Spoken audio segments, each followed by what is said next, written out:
kita mulai saja ya untuk kuliahnya ya. Iya, Pak. Oke, saya share screen ya.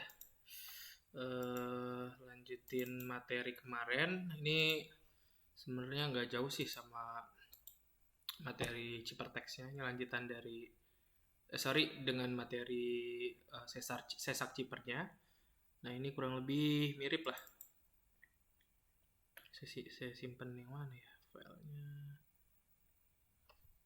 Oh, bukan yang ini. Yang ini.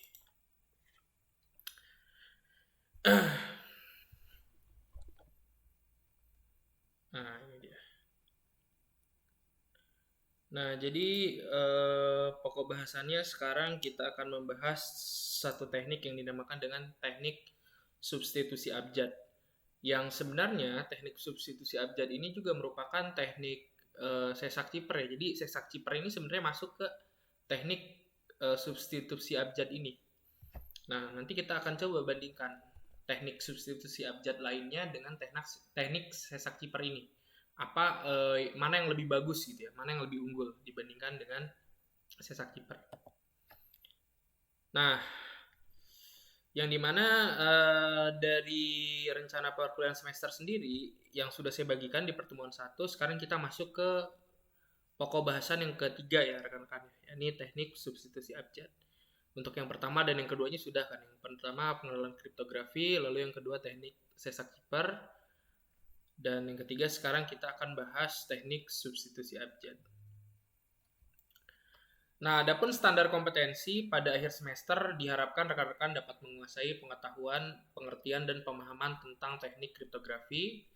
Lalu rekan-rekan diharapkan mampu mengimplementasikan salah satu teknik kriptografi untuk mengamankan informasi yang akan dikirimkan melalui jaringan. Sementara kompetensi dasar yang saya harap setelah rekan-rekan mengikuti perkuliahan pertemuan ketiga ini, rekan-rekan dapat menguasai teknik sesak ciper, dapat menguasai substitusi abjad tunggal, dan juga dapat menguasai substitusi abjad majemuk. Nah, adapun konten dari perkuliahannya, yang pertama kita akan bahas kembali mengenai algoritma sesak ciper. Lalu yang kedua adalah monoalfabetik ciper, dan juga yang ketiga polyalfabetik ciper. Nah, ini semua masuk ke teknik substitusi abjad. Yang dimana dari ketiganya ini sebenarnya memiliki konsep yang sama, yakni konsep pergeseran alfabetik. Jadi sama halnya dengan sesak ciper, monoalfabetik ciper dan juga polyalfabetik ciper pun dia memiliki konsep pergeseran alfabet atau pergeseran huruf. Nah, yang pertama mungkin kita bahas dulu tentang algoritma sesak ciper atau sesar ciper. Jadi teknik kriptografi pertama kali, yakni teknik kriptografi yang paling sederhana ditemukan oleh Julius Caesar, dan yang dimana si sesak ciper ini hanya dapat dipergunakan pada huruf alfabetik, baik huruf kapital maupun huruf kecil, sehingga ketika proses yang dilakukan pada angka, maka hal tersebut tidak dapat dilakukan. Nah, ini mungkin yang ditanyakan oleh Pak Iwan ya pada pertemuan sebelumnya, apakah Iya, Pak. apakah sesak ciper dapat digunakan selain pada huruf alfabetik? Ternyata jawabannya tidak nih. Di sini sudah saya rangkum juga. Nah, lalu dilakukan dengan cara mengganti setiap karakter dengan 3 karakter berikutnya dalam urutan alfabet. Nah, ini dimana teknik sesak ciper secara defaultnya gitu ya, secara bawaannya yang pertama kali dibuat sama si Julius Caesar tuh, dia hanya menggeser huruf alfabet sebanyak 3 longkap gitu ya, atau 3 deret. Nah, tapi kemarin kita sudah pelajari ternyata sesak ciper pun dia dapat menggunakan kunci, yang dimana kuncinya kita bisa modifikasi untuk melakukan enkripsinya. Maaf, Pak. Iya, Mbak Joanna. Ini Vikonnya apakah udah di-record, Pak? Vikonnya saya record pakai OBS ya. Maaf nggak pakai Zoom. Karena kalau pakai Zoom biasanya lama ininya, renderingnya. Jadi saya pakai OBS biar cepat. Oh, oke, Pak. Oke, Makasih. sama-sama. Nah, jadi setiap karakter pada sesak ciper itu digantikan 3 karakter berikutnya dengan modulo 26, sisa bagi 26. Nah, biasanya proses enkripsi pada sesak ciper ini kurang lebih rumusnya seperti ini. Jadi dalam mendefinisikan ciphertext, kita harus mengenkripsi plain text-nya terlebih dahulu. Ini P-nya itu plain text gitu ya. Yang dimana kalau misalnya kita pakai kunci pergeserannya 3, berarti plain text plus 3 modulus 26. Contoh misalnya plain text-nya itu A, kita plus 3 atau kita geser 3, sehingga nantinya A itu kan indeksnya mulai dari 0. Jadi kalau misalnya di di sesak ciper itu biasanya si A-nya itu dimulai dari 0. Nah, indeksnya dimulai dari 0. Nah, kalau Z itu dia indeksnya biasanya indeks 25. Jadi karena huruf P ada 26, indeksnya dimulai dari 0, indeks akhirnya berakhir di 25. Jadi kalau misalnya plain text-nya A 0 gitu ya, ditambah 3. Berarti 3 modulus 26. Nah, 3 modulus 26 itu berapa? 3 modulus 26, sisa bagi dari 3 dibagi 26, sisa baginya adalah 3 kan? Karena memang nggak habis kan? 3 3 dibagi 26. Sisa baginya adalah 3. Nah, sisa bagi 3 tersebut kita cari gitu ya. Indeks keberapa? Indeks ketiga tadi. Kan indeks pertama tuh 0 tadi ya. A gitu. Nah, berarti indeks ketiga tuh B kan 1, C itu 2, D itu 3. Nah, berarti yang 3 itu adalah D. Nah, sehingga nantinya si ciphertext dari si plain text A tersebut adalah D contohnya. Nah, begitu juga dengan proses dekripsi, yakni mengubah si ciphertext menjadi plain text. Nah, kurang lebih rumusnya seperti ini. Nah, ini mungkin salah satu contohnya ya, rekan-rekan ya. Ketika kita menggunakan key atau kunci 3, yang dimana indeksnya itu 0, kita geser sebanyak 3 kali. Jadi huruf A ini setara dengan indeks 3, yakni D tadi, huruf D, dan seterusnya. Jadi ini kuncinya digeser untuk sesak ciper. Nah, contohnya misalnya kita punya plain text waktu kuliah jangan ngantuk gitu ya. Dengan kuncinya itu 3. Nah, yang dimana si A-nya itu digeser 3 kan jadi D gitu ya. B jadi E, dan seterusnya. Nah, langsung kita encrypt saja. W kan berarti mana nih? W ini ya. W jadi Z. Lalu A jadi D, dan seterusnya. Sehingga kita dapatkan ciphertext dari waktu kuliah jangan ngantuk adalah ZDNWX, NXOLDK, dan seterusnya. Nah, mungkin ini biasanya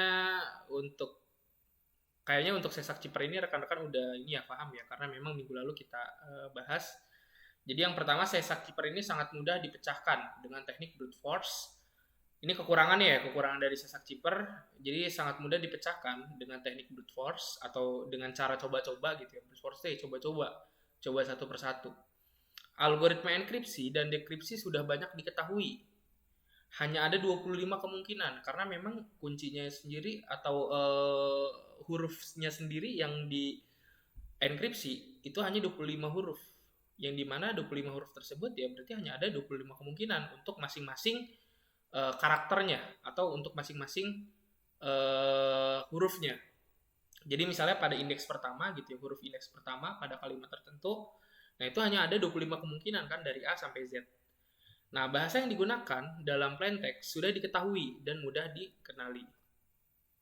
Contoh nih ya, ketika kita punya ciphertext sebagai berikut, misalnya ciphertextnya PHHW, PH, DIWHU, WKH, WRJD, SDU, WB. Nah, ini kita ini saja geser saja. Misalnya si PHHW-nya ini kita geser dengan indeks 1. Oh, ternyata maknanya tidak bermakna gitu ya. Lalu kita geser 2. Masih belum bermakna juga. Kita geser 3 sampai seterusnya. Kita geser sampai 25. Kita geser A sampai Z misalnya. Nah, ternyata dari seluruh pergeseran tersebut, di indeks yang ketiga lah ini ada maknanya. Jadi ternyata si ciphertext ini di pergeseran ketiga ini baru ada maknanya. Maknanya adalah meet me after the toga party.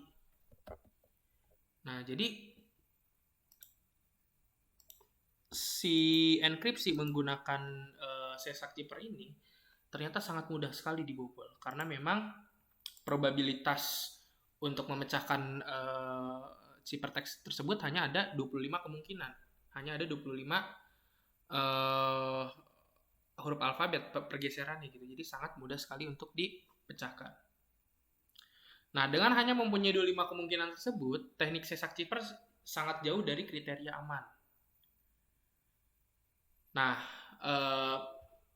berdasar dari kelemahan dari sesak ciper tersebut, akhirnya diciptakan juga teknik enkripsi lain yang dinamakan dengan monoalfabetik ciper. Jadi monoalfabetik ciper ini atau ciper abjad tunggal ini adalah enkripsi metode substitusi yang memetakan tiap-tiap abjad dengan abjad lain secara random.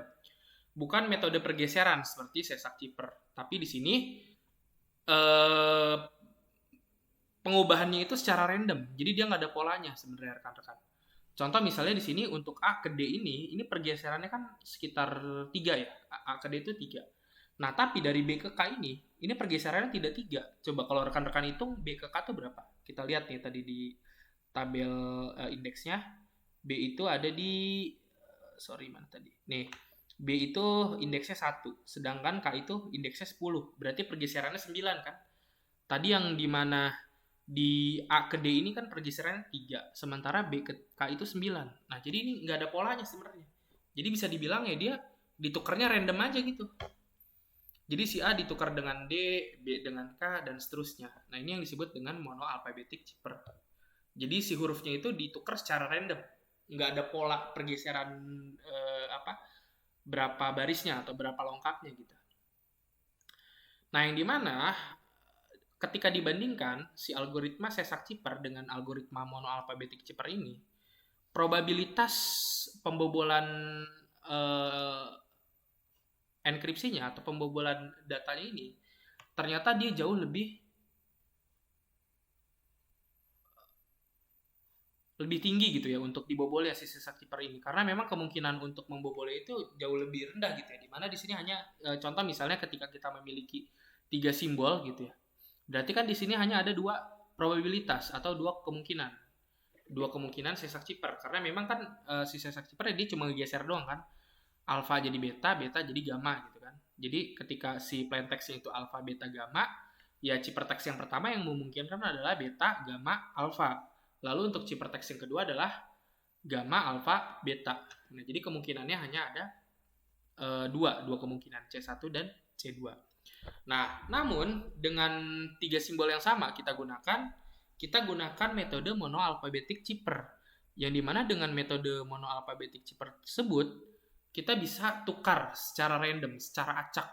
Alfa bisa kita tukar jadi beta, alfa bisa kita tukar juga jadi gamma, atau seterusnya. Nah, sehingga kita bisa dapatkan kemungkinan ciphertext atau kemungkinan enkripsi yang dilakukan monoalfabetik ciper ini jauh lebih banyak ketimbang si sesak ciper ini. Di sini hanya ada di si sesak ciper hanya ada 2 kemungkinan, hanya ada C1 dan C2, karena memang alfa, beta, gamanya dia harus berurutan kan. Jadi kalau misalnya digeser nih, ya beta tetap harus ada di depan gamma. Nah, ketika digeser lagi ya gamma harus ada di depan alfa. Nah, lain halnya pada monoalfabetik. Pada monoalfabetik ini, alfa, beta, gamma dia tidak harus berurutan. Karena memang ya diacaknya secara random aja gitu ya. Ditukernya secara random aja. Jadi nggak ada urutan pastinya. Nah, jadi di sini dengan menggunakan monoalfabetik ciper ini, kemungkinan proses enkripsi jauh lebih banyak gitu ya. Nah, adapun kemungkinan dari enkripsi untuk sesak ciper ada 2 kemungkinan, 3-1 atau N-1. N itu merujuk pada jumlah karakter yang akan dienkripsinya. Di sini kan jumlah karakternya ada 3 ya. Alfa, beta, gamma. Berarti di sini kita tuliskan 3. N-nya 3 dikurang 1, maka hanya akan ada 2 kemungkinan. Kalau misalnya ada 4 karakter, kita misalnya tambahin lagi alfa, beta, gamma, misalnya theta gitu ya. Kita tambahin theta misalnya. Nah, berarti kan di sini ada 4 alfa, beta, gamma, theta.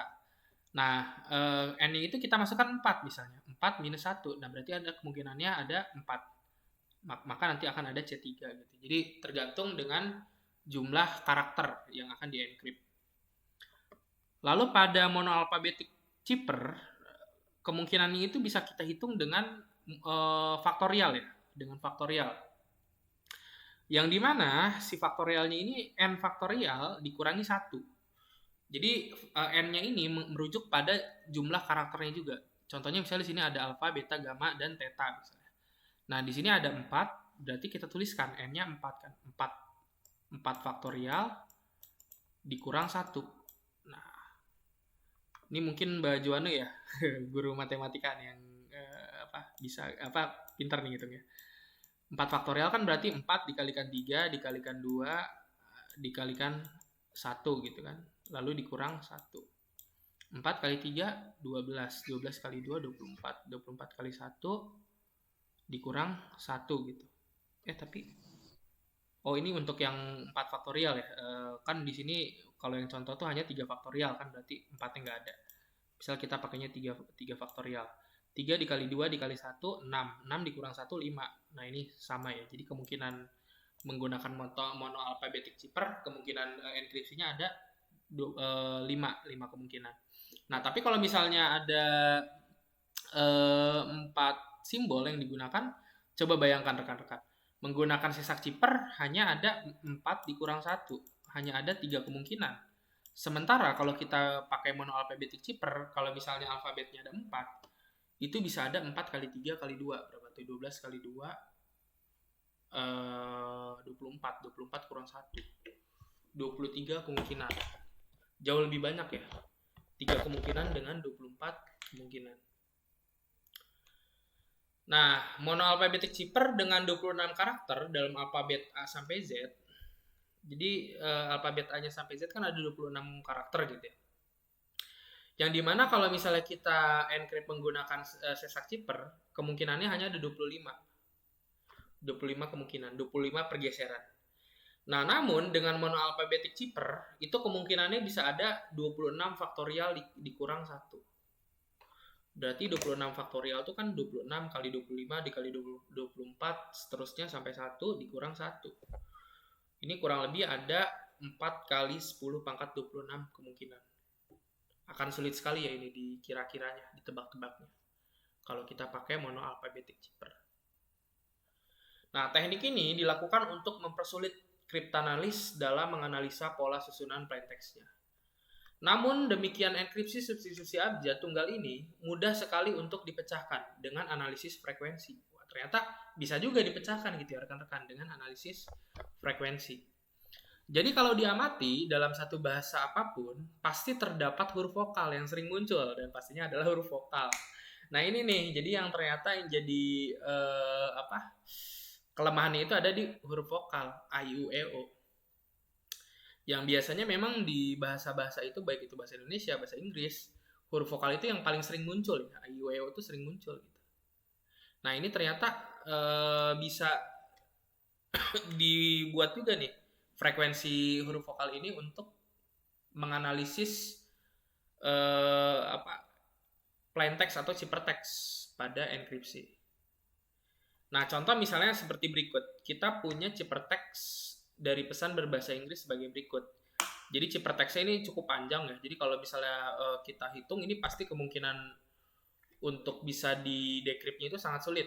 Karena memang susunan dari si hurufnya sangat banyak.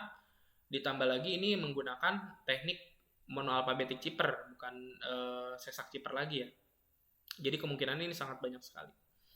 Nah, tapi ternyata si ciphertext ini dapat mudah dipecahkan dengan menggunakan analisis frekuensi monoalphabetic cipher ini. Nah, yang dimana ternyata sudah ada tabelnya. Ini kalau teman-teman cari di Google gitu ya. Frekuensi huruf ciphertext. Nah, ini biasanya ada frekuensinya. Ini sudah dibuat gitu ya sama kriptoanalis. Sama analis kriptografi ini biasanya sudah dibuat gitu.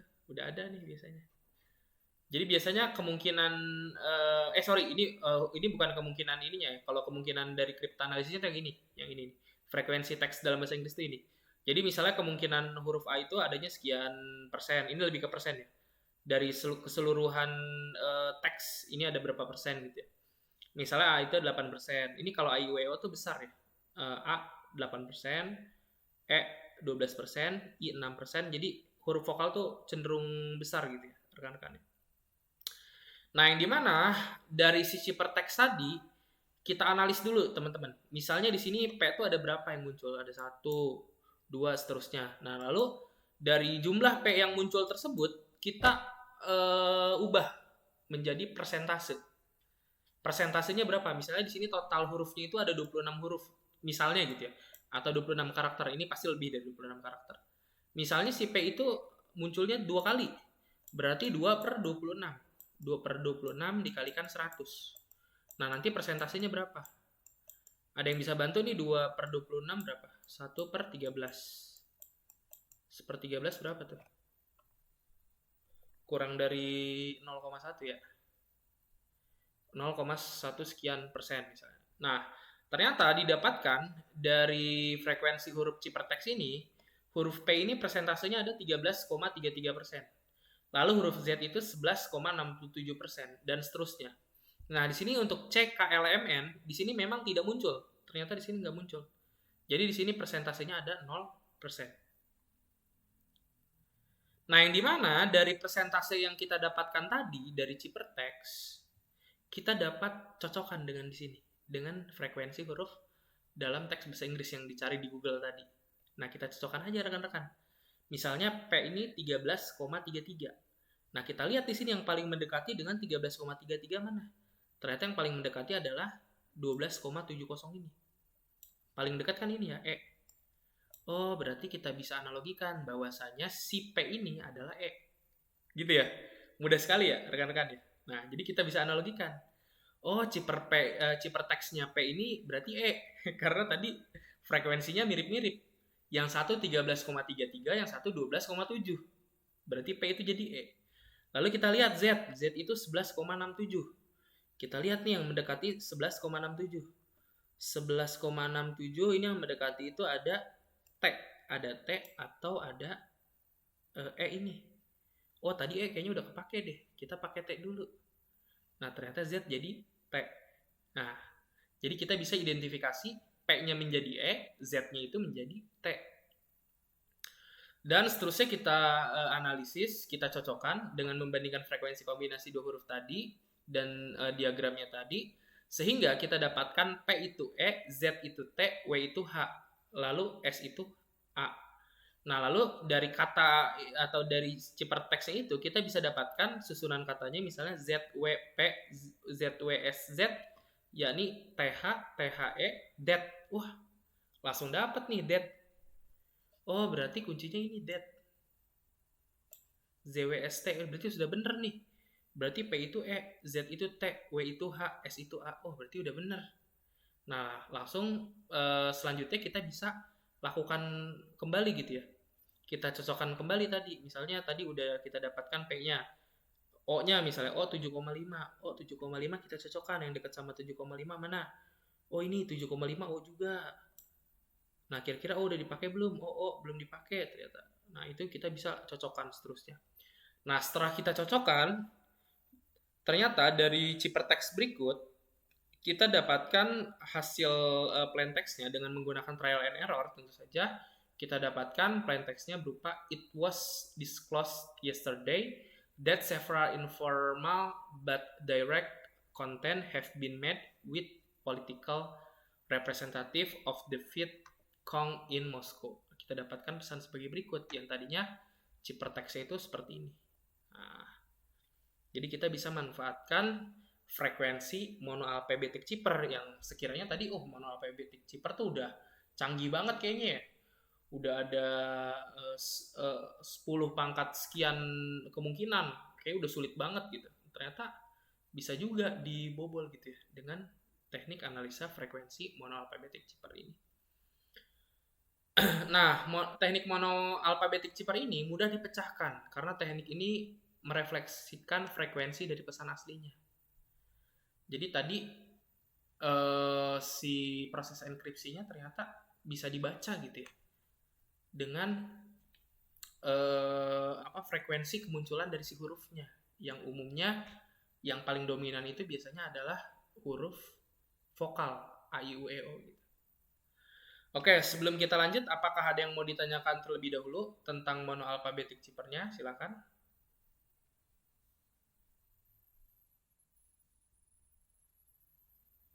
Gimana? Saya minum dulu ya. Pak, silakan Pak.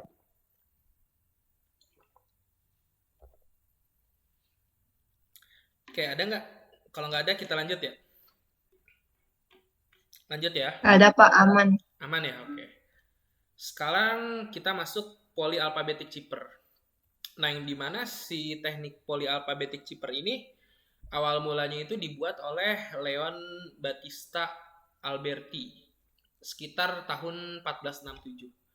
Diyakini sebagai pencipta chipper polyalphabetic pertama di era Renaissance. Jadi ini sudah cukup lama juga ya, nggak jauh lah ya dengan tahun-tahunnya si Julius Caesar bikin Caesar chipper. Nah, Alberti menggunakan alfabet campuran untuk mengenkripsi pesan. Jadi alfabetnya itu tidak hanya alfabet besar atau kecil saja, melainkan alfabet campuran. Nah, yang dimana polyalphabetic chipper ini untuk penyelendiannya ini menggunakan perangkat decoder. Kayak TV aja gitu ya, pakai decoder ya. Perangkat decoder yaitu chipper disk yang menerapkan substitusi polyalphabetic dengan huruf campuran. Jadi bentuk decoder itu kurang lebih seperti ini. Jadi ini bisa diputer gitu ya. Jadi diputer, ketika si hurufnya diputer, nah ini nanti kode encryptnya berapa gitu.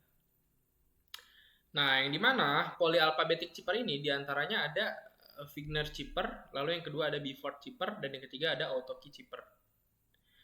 Kita akan bahas yang pertama, yakni Wigner chipper. Ditemukan oleh Giovan Battista Belasso pada tahun 1553. Namun lebih dikenal dengan nama Wigner chipper yang diambil dari nama Blaise de Wigner. Wigner chipper diketahui sebagai teknik polyalphabetic chipper yang terbaik dan salah satu yang paling sederhana. Di mana si Wigner chipper ini menggunakan pengindeksan yang sama dengan si Caesar chipper. Yakni huruf A dimulai dari indeks 0 dan Z dengan indeks 25.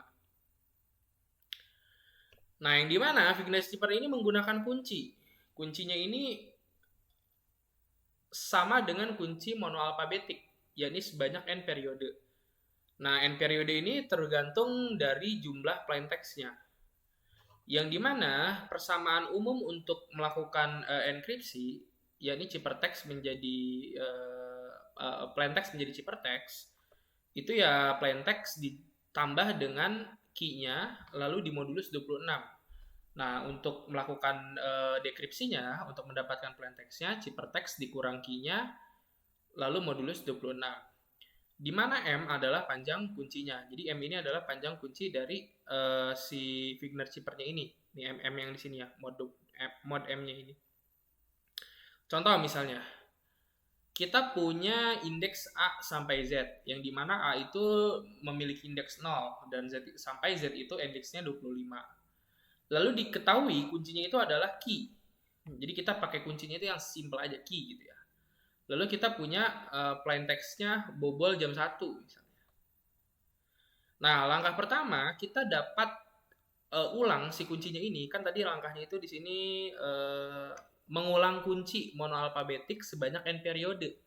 Maksudnya si key-nya ini kita ulang sejumlah plaintext-nya. Jadi misalnya di sini ada bobol jam 1. Nah, kita tuliskan di sini key, lalu key,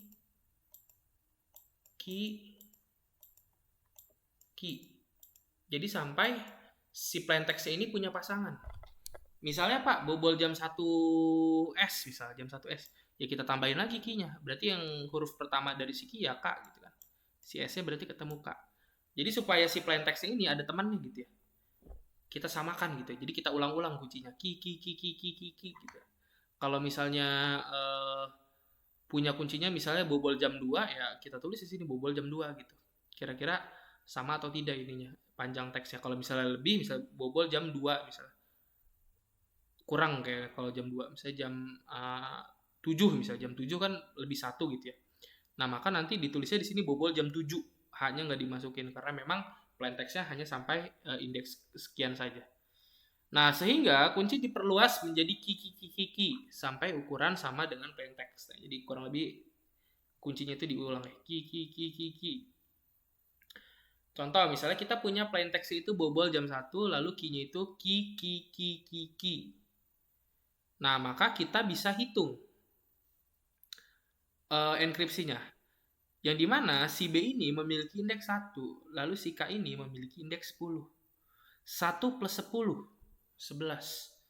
11 modulus 26, 11. Nah, huruf indeks ke-11 adalah L. Begitu juga dengan O. O indeksnya 14, ditambah E indeksnya 4. 14 tambah 4, 18. 18 modulus 26, S, dan seterusnya. Maka dari si plaintext bobol jam 1 ini kita dapatkan ciphertextnya LS, ZY, dan seterusnya. Nah, sehingga kita bisa dapatkan sebagai berikut. Contoh misalnya ketika kita punya plaintextnya A, lalu kita punya key-nya A, maka nanti akan menjadi ciphertextnya A. Ketika plaintextnya A, lalu key-nya itu B, maka nanti ciphertextnya B, dan seterusnya. Nah, ini adalah tabel dari Wigner Cipher. Jadi kalau misalnya teman-teman punya plaintextnya M, lalu misalnya key-nya itu N, tinggal cari aja nih di sini. N ke M. N ke M berarti ketemunya di sini ya. Nah, di sini Z. Berarti kalau plaintextnya itu M, lalu key-nya itu N, nah berarti ciphertextnya itu adalah Z, kayak gitu. Jadi dengan tabel Wigner Cipher ini kita dapat dengan mudah menemukan hasil ciphertext atau hasil encrypt dari si plaintext dengan key-nya. Nah, adapun proses enkripsi menggunakan Wigner Cipher, cari plaintext pada bagian baris, cari key pada bagian kolom, lakukan intersection atau persimpangan baris dan kolom untuk menemukan ciphertext pada tabel tadi. Nah, jadi plaintextnya di bagian kolom, lalu key-nya bagian baris, lalu cari intersection, cari pertemuannya. Nah, plaintextnya kan ketemunya di sini, plaintext sama key-nya. Nah, sehingga kita dapatkan ciphertext dari plaintext M dan key N adalah Z. Nah, ini ya. Adapun proses dekripsi, cari key pada bagian kolom, lalu telusuri ciphertext ke arah kanan, telusuri ke atas untuk menemukan plaintextnya.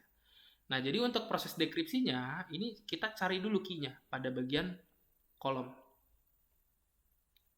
Nah, ini kita pada bagian kolom ini cari dulu si key-nya. Misalnya kita punya ciphertextnya tuh Z. Ciphertextnya Z, lalu kita cari dulu key-nya. Oh, kita tahu key-nya itu adalah N. Nah, oh, key-nya itu N. Nah, kita punya nih, N sama Z. Oh, berarti plaintextnya udah ketahuan dong ini, P. Karena kita tinggal cari ke bagian barisnya saja. Ini kan barisnya di baris ke 1, 2, mana? Barisnya 1, 2, 3, 4, 5, 6, 7, 8, 9, 10, 11, 12, 13. Nah, udah berarti kan untuk si Z-nya ya kita naik sebanyak 12 kali gitu kan. Nah, sehingga nanti kita dapatkan si plaintextnya itu adalah M. Nah, jadi cukup mudah ya untuk proses enkripsi dan dekripsinya. Kita cukup telusuri ke atas. Nah, adapun contoh dari Wigner Cipher, misalnya kita punya plaintextnya meet me at midnight misalnya. Lalu kita punya keywordnya full moon. Nah, yang dimana si full moon ini supaya bisa memenuhi plaintext meet me at midnight-nya ini, jumlah karakternya, kita ulang jadi 2 kali. Full moon, full moon. Nah, jadi 2 kali ya full moon, full moon. Gitu. Nah, yang dimana dari full moon ini, kita bisa lakukan proses enkripsi. Jadi kita buat dulu di sini keywordnya. Keywordnya kan di sini full moon. L-nya kenapa cuma 1 yang ditulis? Karena di sini kan karakternya sama gitu. Jadi nggak usah ditulis 2 kali. Nah, lalu kita tuliskan huruf. Untuk si tabel ini kita tuliskan huruf dari si keyword pertamanya ini. F.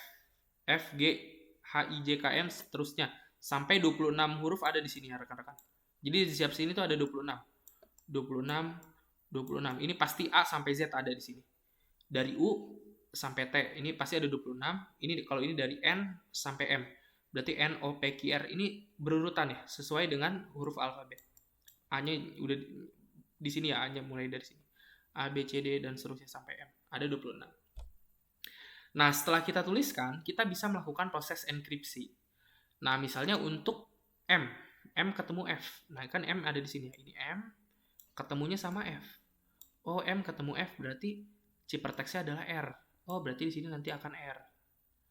Lalu E ada di sini. E ada di sini, ketemunya sama U. E ketemu sama U berarti Y.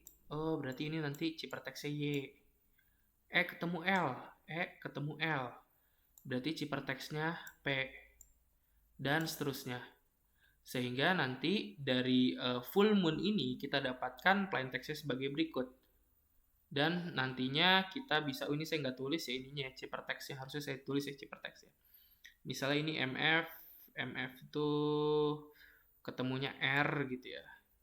Lalu EU itu ketemunya Y, EL ketemunya P, TL ketemunya E ya. E, MM ketemunya M ketemu M. M ketemu M ini ya Y. Iya Y ya. E sama O ketemunya apa nih? S. A ketemu O. O ya. T ketemu N. G. G. M ketemu F. R ya. R lagi ya. Iya, R. I ketemu U. C ya. D ketemu L. O. N ketemu L. Y. Y. I ketemu M. V. I ketemu M. V. V. Saya kira V, Pak. Sorry. Ya. U ya. U. G ketemu O. U ya. H ketemu O. V. Dan T ketemu N. T ketemu N. G ya. Nah, sehingga kita dapatkan ciperteksnya itu RYPEYS OGRCO YUU VG atau apalah tadi saya nggak rapian di sana. Jadi kita bisa dapatkan dengan Figner Shipper yang tadinya plain text-nya meet me at midnight dengan keyword itu full moon kita dapatkan ciperteksnya sebagai berikut. Nah itu ya contoh untuk polyalfabetik yang pertama. Lalu yang kedua ada metode Beaufort Shipper. Nah, yang dimana Beaufort Shipper ini awal mulanya ditemukan oleh Sir Francis Beaufort. Jadi Beaufort Shipper ini adalah teknik polyalphabetic shipper juga yang hampir sama dengan Figner Shipper. Yang membedakan antar si Beaufort Shipper dengan Figner Shipper ini, kalau di Figner Shipper itu susunan hurufnya dari A sampai Z-nya itu teratur A sampai Z. Forward gitu ya, bukannya backward gitu ya, forward. Jadi dia maju gitu, bukan mundur. A, B, C, D, F, G sampai Z gitu ya, kalau di Figner Shipper. Nah, lain halnya dengan Beaufort Shipper. Pada Beaufort Shipper, si urutannya ini dibalik. Jadi urutannya itu bukan dari A sampai Z, tapi dari Z ke A. Nah, contoh misalnya kayak gini nih ya. Kan biasanya kalau udah ketemu A, ketemunya B dan seterusnya. Nah, kalau ini bukan udah ketemu A ketemu B itu bukan ketemunya C gitu ya dan seterusnya. Dia ketemunya Z, jadi kebalik nih. A Z bla bla bla bla. Jadi nggak maju. Kan kalau tadi maju ya, misalnya udah F, pasti selanjutnya G, H, seterusnya. Kalau ini malah mundur, rekan-rekan. Jadi setelah A dia malah mundur jadi Z. Setelah B mundur jadi A. Setelah C mundur jadi B dan seterusnya. Jadi susunan huruf itu mundur, urutan ciperteks itu mundur. Jadi contoh misalnya, kalau tadi kan di sini lihat ya teman-teman ya, di Figner Shipper ini F G H I J K L M N sampai seterusnya ya. Jadi ini 26 huruf kan berurutan ya, forward gitu ya, maju, bukan mundur. Nah, tapi pada Beaufort ini dia mundur. Setelah F E, setelah E D, setelah D C dan seterusnya. Ini totalnya sama juga 26, pasti urutannya sama. Ada A sampai Z, tapi dia urutannya mundur pada Beaufort Shipper ini. Jadi yang membedakan antar Beaufort Shipper dengan Figner Shipper ini, kalau Figner Shipper dia forward, maju. Kalau Beaufort Shipper dia mundur. Contoh misalnya dengan plain text yang sama, meet me after midnight, lalu keywordnya full moon misalnya. Nah, kita dapatkan plain textnya sebagai berikut. Nah, ini sebenarnya sama aja ya proses enkripsinya. Jadi intinya A ketemu O ya dapatnya O gitu ya. Misalnya ini M ketemu S, M ketemu F, M ketemu F ya dapatnya T. Nah, ini sedikit beda. Kalau tadi M ketemu F bukan S. Kalau tadi di Figner Chipper kan ketemu M ketemu F itu R ya. M ketemu F itu R. Nah, Chipper text-nya R.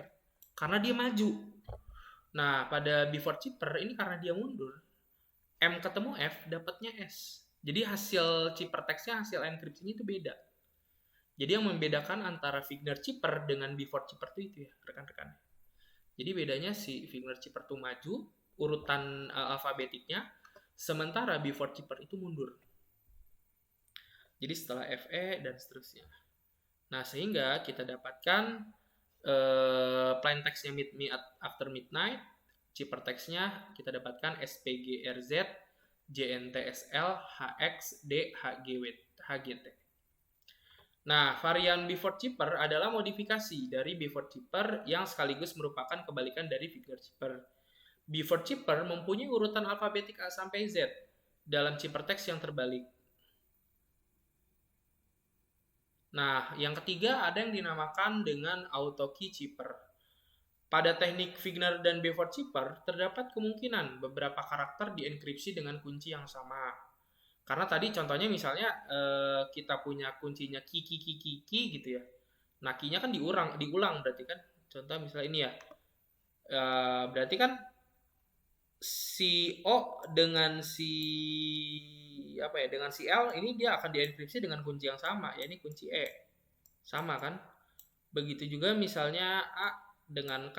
Ini akan sama gitu dengan si A dengan K yang di sini. Kuncinya sama. Jadi ada kemungkinan si huruf tersebut akan di-encrypt dengan kunci yang sama. Sehingga hal tersebut mengakibatkan rentannya proses enkripsinya. Jadi akan mudah dibobol gitu ya. Kalau misalnya dienkripsi dengan kunci yang sama. Nah, akhirnya ada antisipasinya, yakni pengembangan dari metode Beaufort dan Figner Chipper tersebut, atau yang dinamakan dengan auto key chipper. Nah, pada teknik Figner dan Beaufort Chipper terdapat kemungkinan beberapa karakter dienkripsi dengan kunci yang sama. Contohnya kunci key dengan panjang kunci 3. Nah, maka plaintext ke-1, 4, 7, dan 10 dan seterusnya akan dienkripsi dengan huruf K. Iya kan, Kak? Karena kan diulang. Ki. Nah, adapun plaintext indeks kedua 5, 8 dan 11 dan seterusnya akan dienkripsi dengan huruf E. Dan plaintext 3, 6, 9, 12 dan seterusnya akan dienkripsi dengan huruf Y. Nah, untuk mengatasi masalah kunci periode tersebut, Blaise de Vigner, jadi ini penemunya si Figner Chipper ya. Jadi si penemu autokey itu ternyata orang yang sama dengan penemu si Figner Chipper, yakni Blaise de Vigner. Blaise de Vigner mengusulkan sebuah sistem autokey di mana sebuah kunci digabungkan dengan plaintext. Nah, jadi di sini sedikit kreatif ya. Si key-nya tersebut sebelum digunakan, si key-nya digabungkan dulu dengan si plaintext dan digunakan kembali sebagai kunci baru. Contoh misalnya, kita punya kuncinya tuh deceptive. Lalu kita punya plaintext-nya where a discord bla bla bla bla bla yourself misalnya. Plaintext-nya ini. Maka kunci yang baru kita bisa satukan. Ini kunci yang lama, deceptive. Lalu plaintext-nya where bla bla bla bla ini. Nah, kita gabungkan menjadi kunci baru. Nah, seperti ini kita gabungkan jadi kunci baru. Nah, lalu kita punya kuncinya sebagai berikut. Where discover bla bla bla bla yourself. Nah, ini kita punya dapatkan ini. Nah, jadi di kunci yang barunya ini si plaintext yang disisipkan ke si kuncinya ini dipotong sesuai dengan jumlah karakter dari si plaintext-nya. Nah, ini dipotong hanya sampai desaf ya, cuma sampai sini. Jadi yourself ini nggak dimasukin karena dia menyesuaikan dengan jumlah karakter pada si plaintext-nya. Nah, sehingga dari kunci dan juga plaintext tersebut kita dapatkan ciphertext sebagai berikut. ZIC bla bla bla bla bla. Nah, contoh misalnya kita punya plaintextnya tadi sama ya, meet me at midnight. Lalu keywordnya full moon, meet me at. Nah, jadi nggak diulang lagi tuh, bukan full moon lagi. Tapi sekarang keyword atau kuncinya itu pakai full moon meet me at gitu aja kan. karena dia penggabungan antara key aslinya full moon tadi dengan plain text-nya meet me at midnight.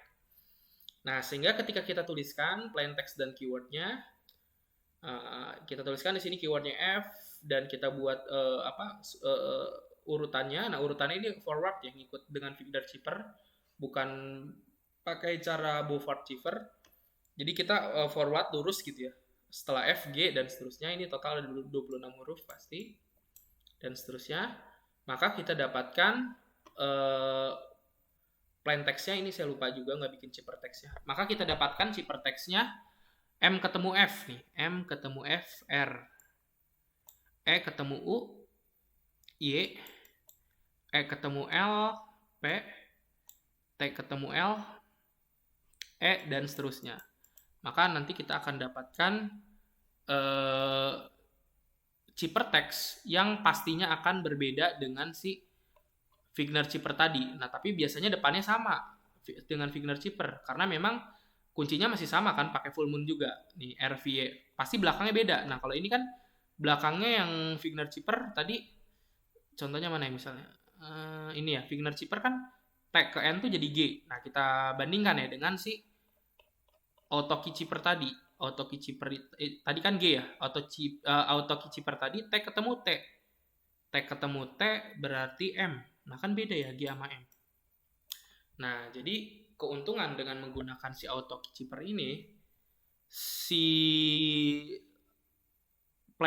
karakter plain text ini dia tidak akan terenkripsi dengan kunci yang sama, melainkan kuncinya pasti berbeda. Nah, kesimpulannya, dengan hanya mempunyai 25 kemungkinan, teknik Caesar Cheaper sangat jauh dari kriteria aman. Lalu teknik monoalfabetik Cheaper mudah dipecahkan, karena teknik ini merefleksikan frekuensi dari pesan aslinya. Lalu polyalphabetic Cheaper menghasilkan pola enkripsi yang lebih acak karena plain text yang sama dapat menghasilkan cheaper text yang berbeda. Figner Cheaper diketahui sebagai teknik polyalphabetic Cheaper yang terbaik dan salah satu yang paling sederhana. Beaufort Cheaper adalah teknik polyalphabetic Cheaper yang hampir sama dengan Figner Cheaper, namun bedanya urutannya itu dibalik, urutan alfabetiknya. Autokey Cheaper menggabungkan kunci dan plain text untuk dijadikan sebagai kunci baru. Oke, mungkin itu saja yang dapat saya sampaikan untuk pertemuan kali ini.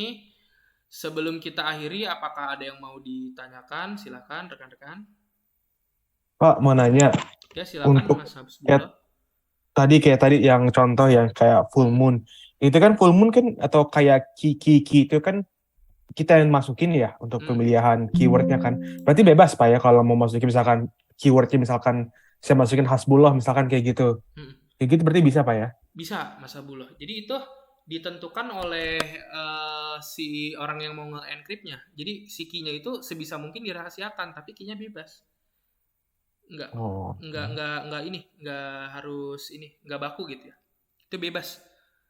Sesuai dengan yang buat enkripsinya gitu.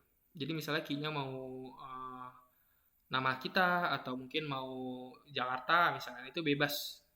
Cuma tadi yang harus diperhatikan si key-nya itu harus sesuai ya dengan si plain text ya, panjangnya sesuai. Nah, contohnya misalnya kalau di Figner Cheaper sama Beaufort Cheaper kan dia diulang-ulang key Iya, atau Pak, full moon gitu ya. Nah, itu harus disesuaikan kembali seperti itu Mas Habsbullah. Oke Pak, berarti kalau mau yang dicampur itu berarti pakai autokey berarti ya? Iya, autokey jauh lebih aman dan bisa digabungkan gitu antara si plain text dengan si key-nya. Tapi kalau misalnya key-nya sudah sama misalnya dengan urutan atau jumlah karakter di si plain text-nya, kayaknya nggak perlu lagi pakai autokey, pakai Figner Cheaper atau pakai Beaufort Cheaper pun sudah cukup karena memang kan jumlah karakternya sama gitu. Kan kekhawatiran dari si autokey itu kalau misalnya si key-nya itu dia jumlah karakternya lebih kurang dari si plain text-nya gitu. Oh, oke Pak. Ya. Sip. Terima kasih banyak ya Pak ya. Oke, sama-sama. Ada lagi yang lain silakan. Kitanya Pak. Iya. Kalau prinsip utama cyber security itu kan kita harus bisa memastikan si sender dan harus bisa memastikan pesan itu sampai ke receiver yang tepat atau yang dituju gitu kan. Iya. Nah, kalau kasus seperti tadi itu kan berarti kalau yang auto key itu kan berarti dalam tanda kutip merepotkan si receiver juga, Pak. Walaupun dia tahu key-nya, tapi karena key-nya digabung dengan plain text-nya dan dia nerima ciphertext, dia bakal kesulitan mengenkripsi. Mungkin itu pendapat saya ya di situ, Pak. Kemudian kemarin saya baca manga yang saya share di WhatsApp group. Iya. Itu katanya kalau di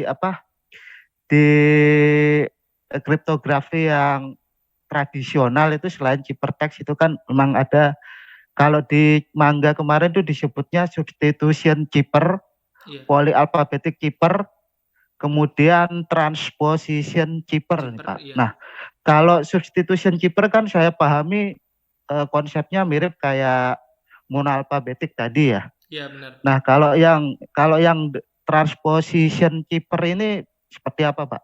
Itu aja, Pak. Terima kasih. Nah, ini transposition cipher sendiri ini sebenarnya ada di materi pertemuan berapa ya nanti ya?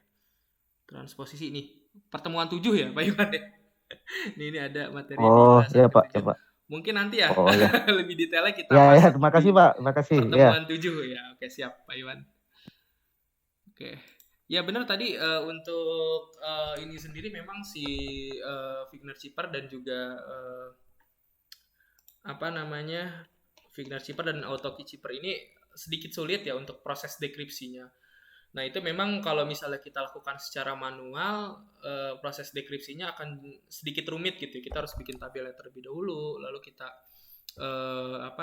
kita cocokkan gitu ya. Apalagi kalau tadi pakai frekuensi misalnya, kita harus cocokkan dulu frekuensi antar hurufnya. Nah tapi biasanya memang proses enkripsi ini di enkripsi yang modern gitu ya. Kalau dulu sih mungkin belum ada komputer, memang sangat ribet banget gitu ya, sangat repot sekali gitu ya dalam proses dekripsinya. Nah tapi kalau misalnya di sekarang di zaman yang modern itu kan yang melakukan proses dekripsinya itu adalah komputer gitu ya. Jadi si komputer itu tinggal kita buat programnya, jadi nanti ketika kita masukkan si plain text atau si ciphertextnya, dia dengan mudah bisa kita langsung lakukan proses encrypt atau decryptnya. Jadi memang benar itu Pak Iwan, kalau di zaman dulu mungkin itu sangat sulit sekali gitu ya mendekripsinya, memerlukan waktu yang cukup lama dan juga effort yang lebih gitu ya, seperti itu. Oke, ada lagi yang mau ditanyakan atau disampaikan? Terima kasih, Pak. Siap, sama-sama Pak Iwan. Ada lagi? Silakan. Pak, mau minta feedbacknya untuk coding kita kemarin, Pak. Oh, untuk iya, Pak. codingnya ya? Iya, Iya, kemarin Pak. saya lihat codingnya pakai Python ya? Iya, Pak. Ya, bentar saya coba ini dulu ya.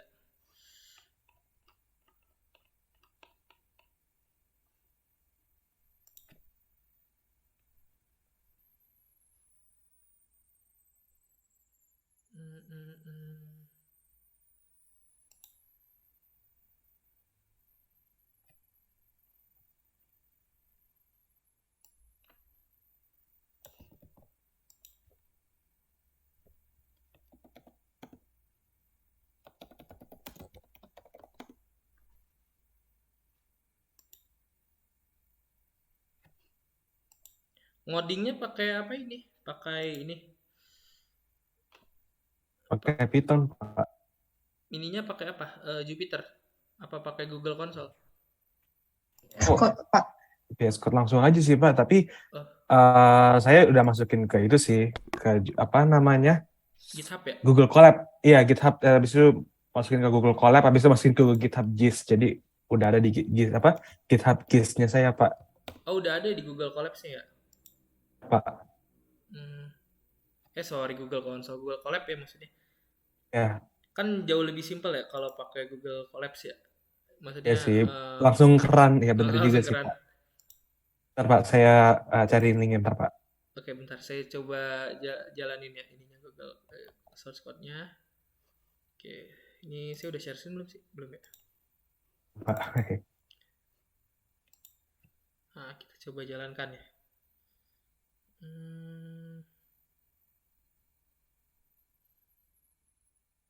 Jadi ini nanti akan minta inputan dulu ya. Enter the encrypt text. Nah, ini ya. Coba ya, enter the encrypt text misalnya. Mahasiswa Unsia misalnya. Enter the shift. Karena alfabetnya Kayak dapat masukkan berapa angkanya Pak untuk ke sampingnya. Ini Oh, bisa lebih dari 26 Pak. coba Pakai modul aja. kita geser 8 ya. Wih, iya. Sekarang kita lakukan proses decryptnya ya. Decryptnya. Oh, ini decrypt ya? Iya Pak, itu decrypt. Kalau yang ini yang udah saya gabungin Pak. Ini saya masukin ke Google Colab-nya Pak. Klik itunya aja Oh, Pak iya. tombolnya. Udah masuk ke Google Colab-nya ya? Iya, Kalau ini langsung dua-duanya ya, jadi bisa nge-encrypt dan nge-decrypt ya? iya Pak. Seketika Pak, langsung bareng Pak. Coba ya, kita coba.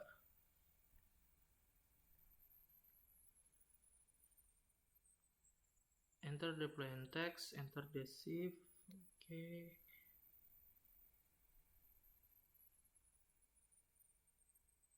String hasil lowercase, shift, bla bla bla bla. External plain text translate. Alphabet shift. Make trans. Contoh ya, misalnya mahasiswa Unsia. Enter shiftnya misalnya gesernya 8 gitu ya. Oh, ini ininya ya, enkripsinya, lalu ini dekripsinya. Oh ya, Iya Pak. bagus sih ini Mas Hasbullah sama Mbak Joana. Jadi saya lihat dari codingannya juga ini nggak pakai library ya, malah pakai fungsi pergeseran aja pakai di Python-nya ya. Ini bukan fungsi, maksudnya bukan library khusus untuk encrypt gitu ya. Iya Pak. Ini hanya Langsung aja. library untuk ngegeser itu aja ya, alfabetnya ya. Iya Pak. Alfabet sini ya. Ya. Ini library kan ya? Yang stringnya, sorry, stringnya. Iya, String ini saya ngimportnya. library untuk geser stringnya kan? Maksudnya geser Oh, variabel maksudnya Pak. Alfabet itu variabelnya buat shifting itunya. nge-shifting ininya ya? Ya untuk menggeser angkanya Pak. Ngegeser hurufnya ya? Huruf. Iya. Misalnya A jadi B gitu ya, digeser 1 misalnya. Mm-mm. Ini library library kan ini ya?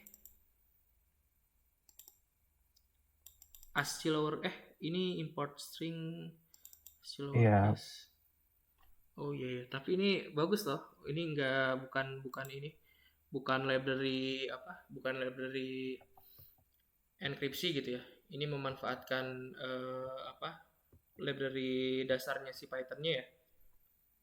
Iya Pak. String Python-nya. Ya bagus.